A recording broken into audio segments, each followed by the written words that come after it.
Welcome to today's Whiteboard Wednesday. I'm Phil Jones from Firewave, and at Firewave we help independent estate agents from all around the UK get through more doors using world-class sales letters and become the authoritative figure in their local market using content.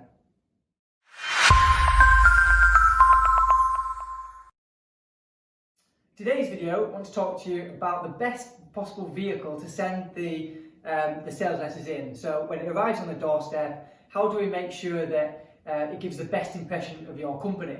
So we'll start with East, and E being envelope. So the colour of envelope is important, and it should match the type of content you're writing. So if it's a really serious letter, stick to white. Think about what the government would send with a serious letter. If you're being more playful or more salesy or more aggressive, blues, greens, reds work really well, and greys might go with your brand. One thing to think about is if you're Belvoir or someone with a notable colour in their branding, try and avoid that. So if you're Belvoir, don't use red, etc. That just sends an alarm off someone's head that they're going to be sold to, they're going to be marketed to, and they'll become used to you sending them and stop opening them. In terms of quality of envelope, try not to use anything flimsy. 120 GSM is a good quality envelope to use. In terms of size, have a look at DL. We've used C5 in the past, but a lot of marketing companies use C5. So DL is a lovely size. It works really well in forwarding letters, and we get best results using DL.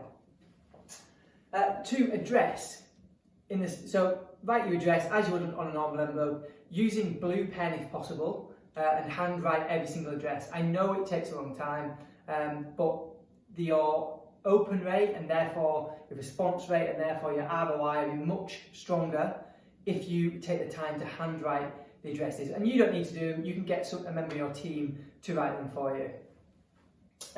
In terms of who to address it to, there's no need to write Dear Homeowner or Dear House Seller, whatever you choose to write. There's no need to put any salutation there. Just leave it as the first line of the address, and that will get into the hands of the correct person. S is stamps. Now I know that franking is cheaper, but it's only cheap on the front end because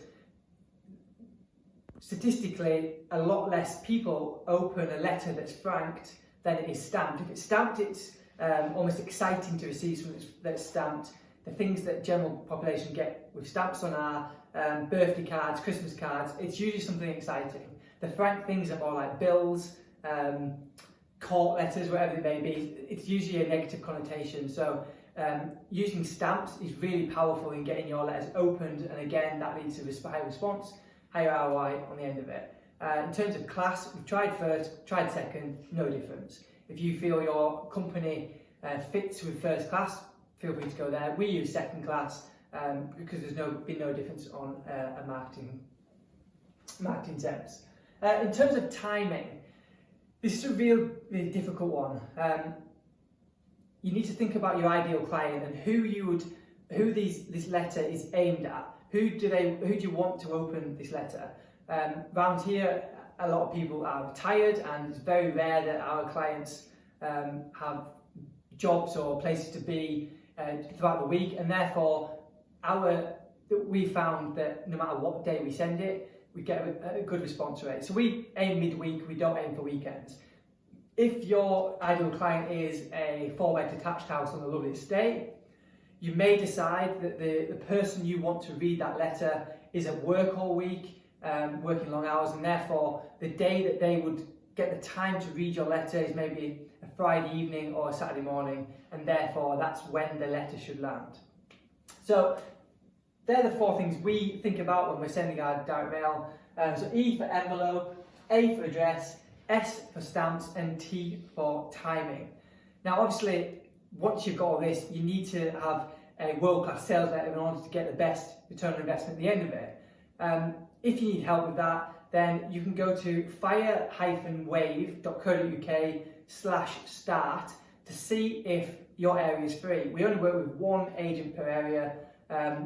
Nearly half of the whole of the UK is already taken. So jump across to fire-wave.co.uk/start, see if your area is free, and if it is, we can have a quick conversation, see if and how we can possibly help you get into those homes that A, you can't get into, but B, get you through more doors so you can help more people.